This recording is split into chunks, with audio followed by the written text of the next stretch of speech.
Hoje, Senhor, prepara uma palavra para nós. E de antemão eu digo a vocês, se vocês têm alguma expectativa no homem, em mim, na pregação, na pastora Elismone, vocês estão no lugar errado. Mas se vocês estão aqui, buscando Jesus, aí sim vocês estão no lugar certo. E recorrendo àquele que é o único que pode mudar a vida de vocês. Então eu peço que vocês coloquem de pé, para a gente ler a palavra do Senhor, que está em Lucas, capítulo 24. Todos encontraram? Naquele mesmo dia, 2 discípulos estavam indo para uma aldeia chamada Emaús, que ficava a uns 10 quilômetros de Jerusalém. Iam conversando a respeito de tudo o que tinha acontecido. Enquanto conversavam e discutiam, o próprio Jesus se aproximou e ia com eles. Porém, os olhos deles estavam como que impedidos de o reconhecer. Então ele lhes perguntou, o que é que vocês estão discutindo pelo caminho? E eles pararam entristecidos. Porém, chamado Cleopas, respondeu, será que você é o único que esteve em Jerusalém e não sabe o que aconteceu lá, nesses últimos dias?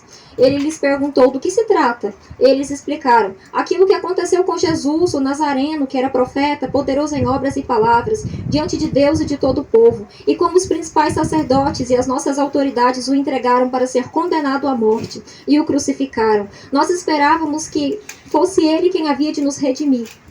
Mas depois de tudo isso, já estamos no 3º dia, desde que essas coisas aconteceram. É verdade também que algumas mulheres do nosso grupo nos surpreenderam, indo de madrugada ao túmulo e não achando o corpo de Jesus. Voltaram dizendo que tinham tido uma visão de anjos, os quais afirmavam que ele vive.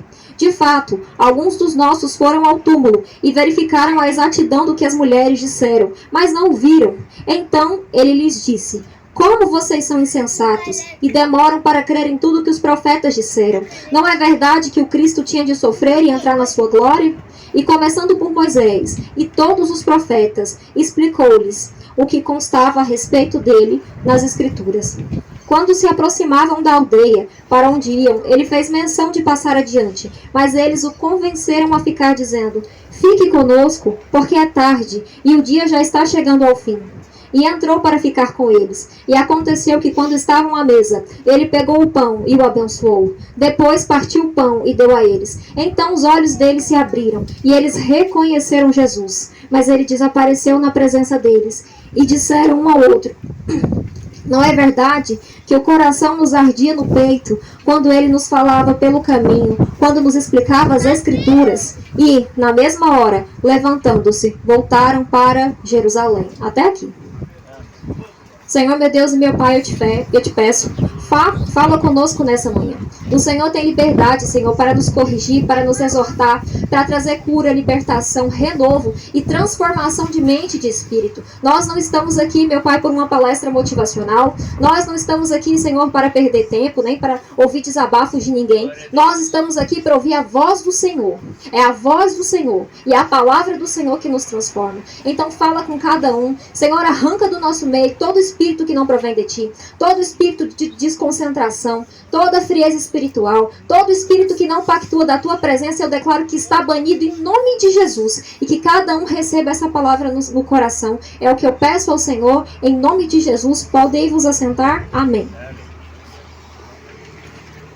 Bom, essa palavra fala a respeito de 2 discípulos que haviam acabado de presenciar a ressurreição de Jesus. E eles haviam saído de Jerusalém para Emaús. Mas antes de falar disso, eu gostaria de dizer a vocês que Jesus já havia alertado os seus discípulos acerca da sua ressurreição.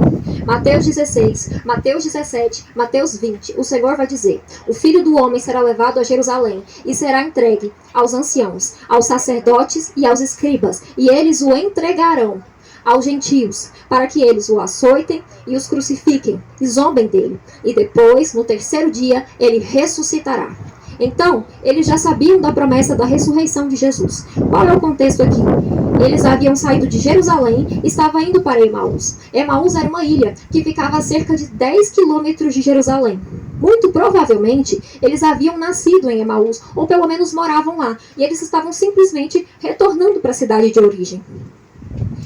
Essa é a primeira e a única vez que nós veremos Emaús na Terra. E aqui já começa o alerta a vocês, porque o Senhor me disse: Thaís, existem lugares, existem pessoas, existem circunstâncias, existem oportunidades que aparecerão uma única vez na sua vida. E para quê? Para te tirar dos caminhos do Senhor. Então tomemos cuidado. Não é tempo de sair da posição que o Senhor nos colocou. Não é tempo de sair do lugar para o qual o Senhor nos designou. É tempo de permanecer. Não é tempo de retroceder. Assim nos diz o Senhor.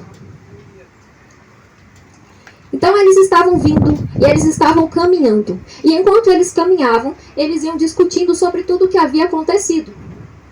E a palavra nos diz que eles estavam entristecidos. Até que Jesus se aproxima deles, mas eles não reconheceram Jesus. O fato de Jesus se aproximar deles numa viagem não era incomum, porque naquela época, lembram-se da passagem do samaritano, haviam grandes assaltos nas estradas. Então, quando um judeu reconhecia o outro, eles passavam a caminhar juntos por uma questão de segurança, né? Eles estavam andando em bando. Só que eles faziam parte, muito provavelmente, dos 70 que caminhavam com Jesus. Haviam cerca de 70 discípulos que caminhavam com Jesus, haviam 12 apóstolos, nós sabemos, e haviam 3 que eram mais chegados, Pedro, Tiago e João. Mas Jesus era seguido por uma multidão de pessoas, né? E haviam esses 70 que eram mais próximos. Eles faziam parte. Então eles conheciam Jesus de perto, eles conheciam os ensinamentos, mas eles não reconheceram Jesus. Tem um versículo, e eu gosto muito dele, Provérbios 13:12. A esperança tardia entristece o coração. Mas a versão que eu mais gosto é: a expectativa frustrada entristece a alma. Eles tinham expectativas acerca de como Jesus ressuscitaria e de coisas que ele faria, e nenhuma dessas expectativas aconteceu. Por quê? Porque o Senhor não trabalha segundo as nossas expectativas. A vontade dele é boa, perfeita e agradável, não é a nossa.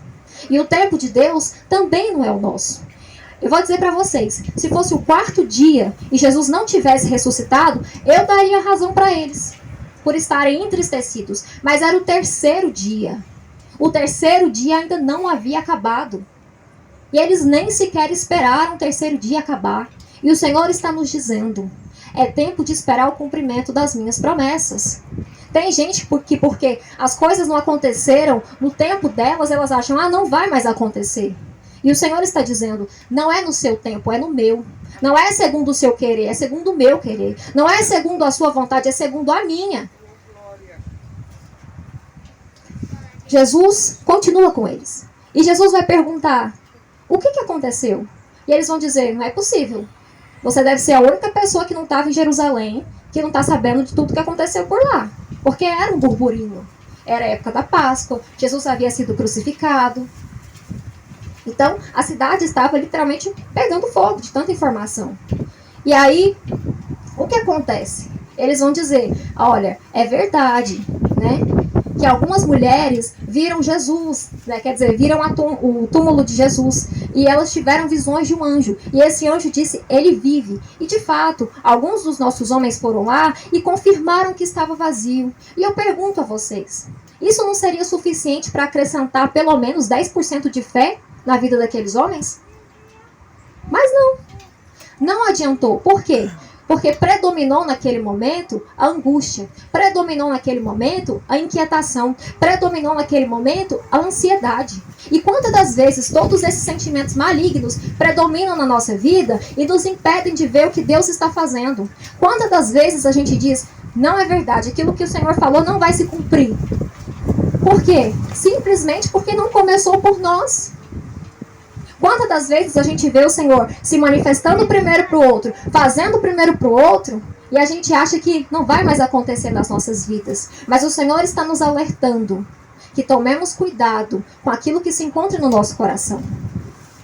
Que nenhuma motivação ruim esteja dentro de nós. Que nenhum sentimento ruim esteja dentro de nós. Se o Senhor se manifestou para o outro primeiro, louvado seja Deus. Ele ainda vai cumprir na minha vida, porque Ele é fiel. Jesus deixa eles falarem tudo que estava entalado. E eu amo isso. Porque o que Jesus requer de nós é sinceridade. Um coração aberto.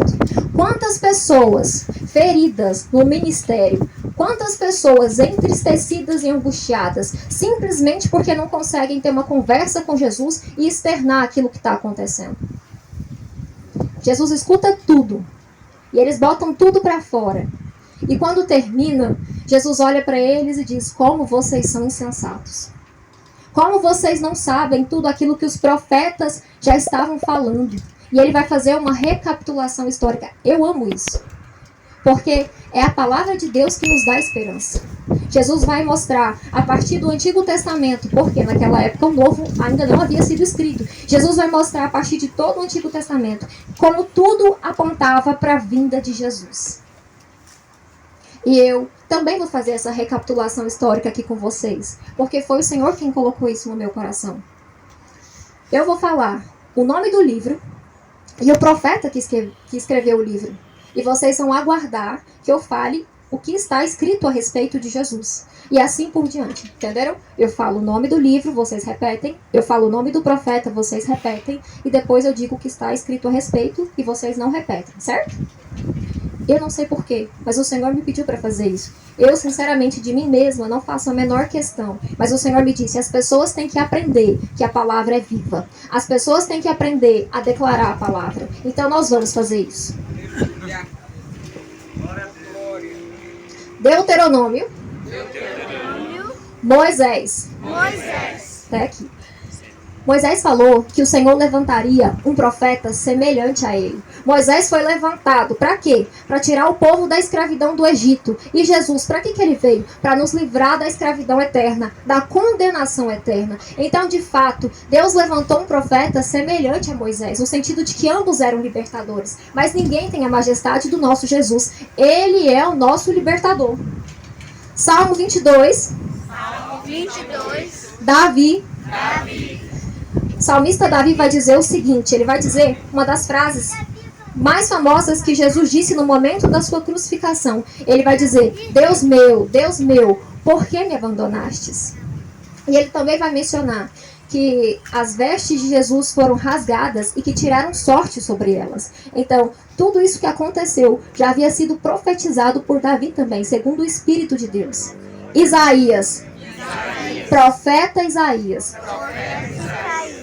Isaías disse, uma virgem conceberá e dará à luz um menino, e ele será chamado Emanuel, que é Deus conosco.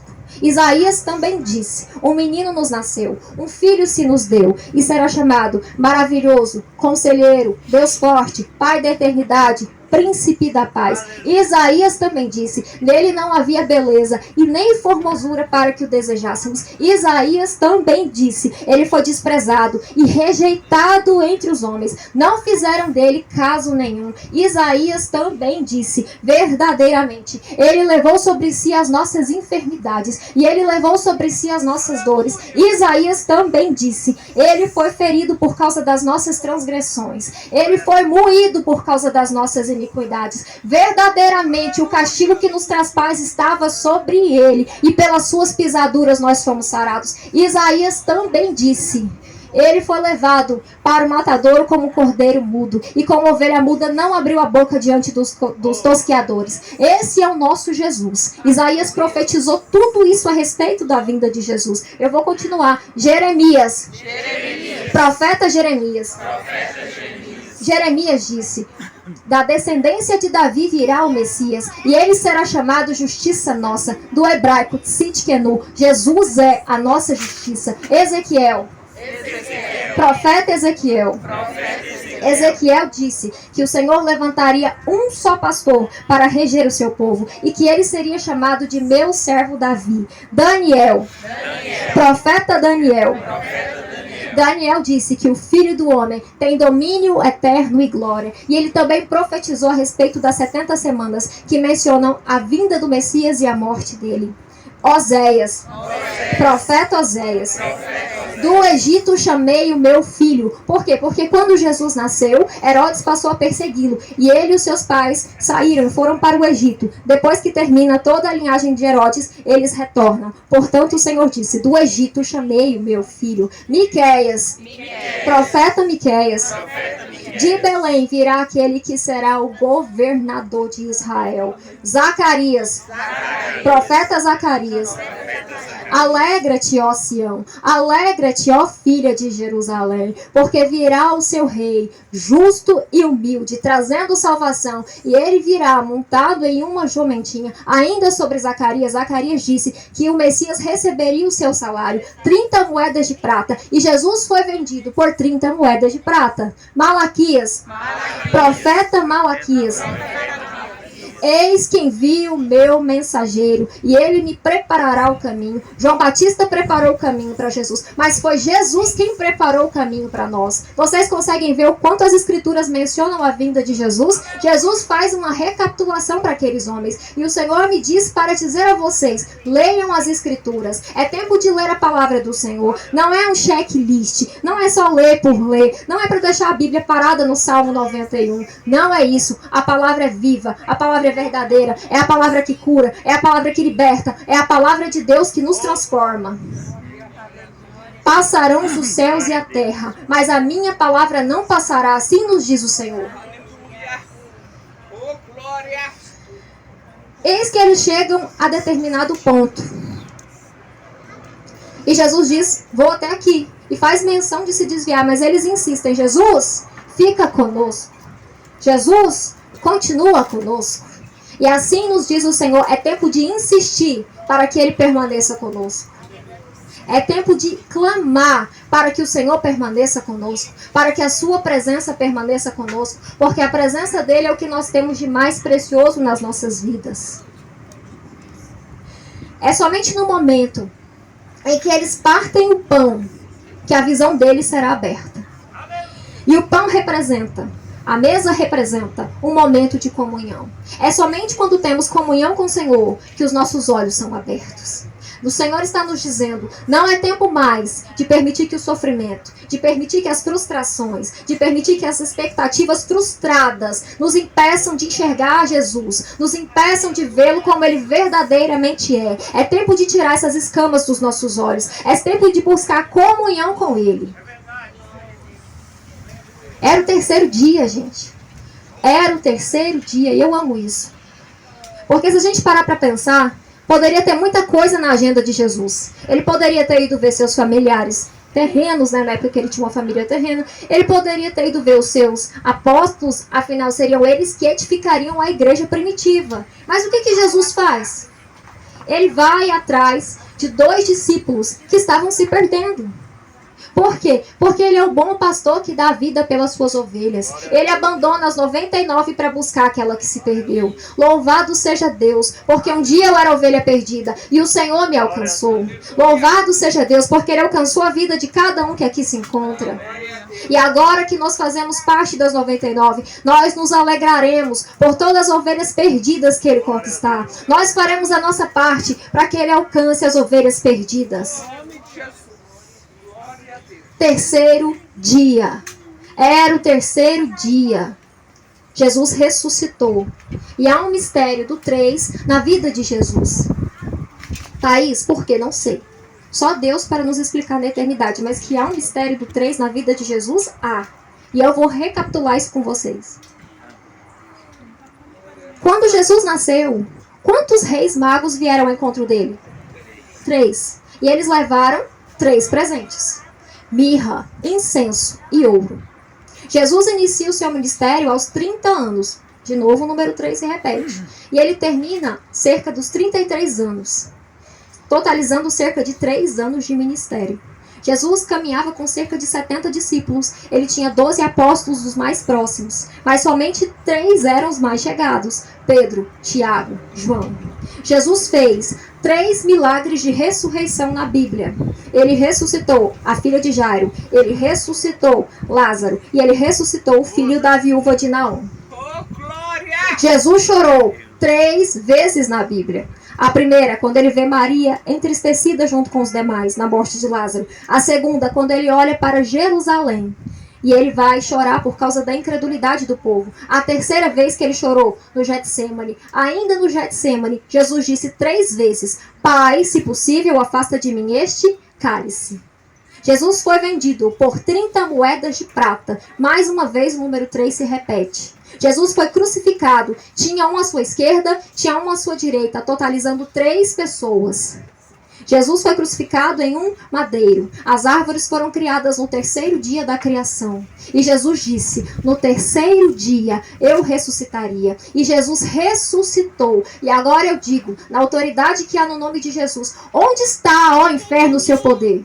Onde está, ó morte, o seu aguilhão? Jesus vive.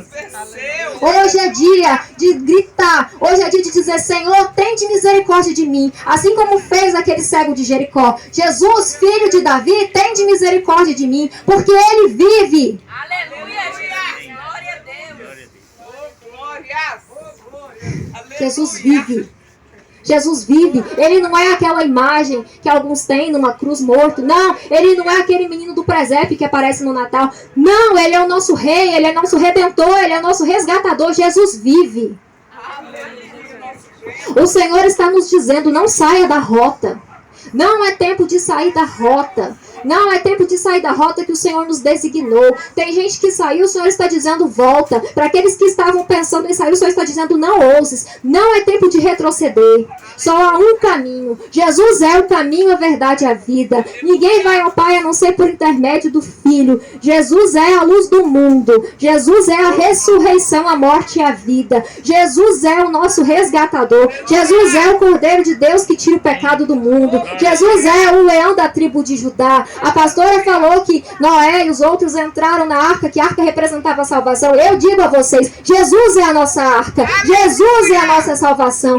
Ele é a verdadeira fonte de água viva. E foi ele quem disse que aquele que bebesse da água que ele tinha para dar seria uma fonte de água jornada daqui até a eternidade. Ele é o pão da vida. Se Elias foi alimentado 40 dias, ele andou 40 dias e 40 noites com um pão, porque foi uma revelação que veio dos céus e lhe foi entregue por meio de corvos. Ele andou 40 dias. Eu digo a vocês que aquele que come do pão, porque Jesus é o pão da vida, aquele que come de Jesus, aquele que se alimenta dele, caminha 40 dias, 40 meses, 40 anos e uma vida inteira, porque ele é o nosso Redentor.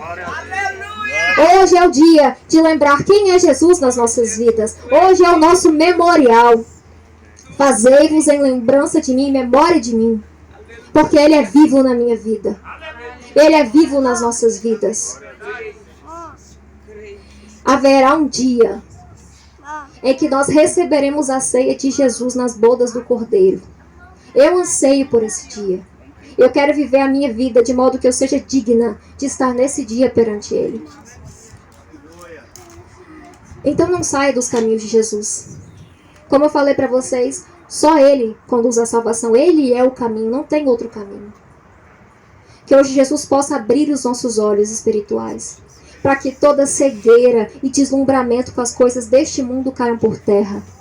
Para que tudo aquilo que não provém dele caia por terra na nossa vida. Eu declaro em nome de Jesus que toda cegueira espiritual está cessada. Eu declaro em nome de Jesus que nós somos livres, libertos, lavados e remidos pelo sangue do Cordeiro. Eu declaro em nome de Jesus que nós comeremos do pão da ceia dele. E o pão dele nos fortalecerá. E o pão dele nos alimentará. E dar a força para que a gente possa prosseguir. Eu declaro que o sangue dele nos limpa, nos purifica, nos restaura. Senhor, Tu és o meu Redentor. Senhor, Tu és o meu Salvador. Eu Te louvo e Te agradeço por tudo que o Senhor faz nas nossas vidas. Obrigada, Senhor, por este momento. Hoje é dia de gritar e dizer, Jesus vive, Jesus vive, Jesus vive. Ah, Senhor, eu Te agradeço por tudo. Obrigada pela oportunidade. Amém.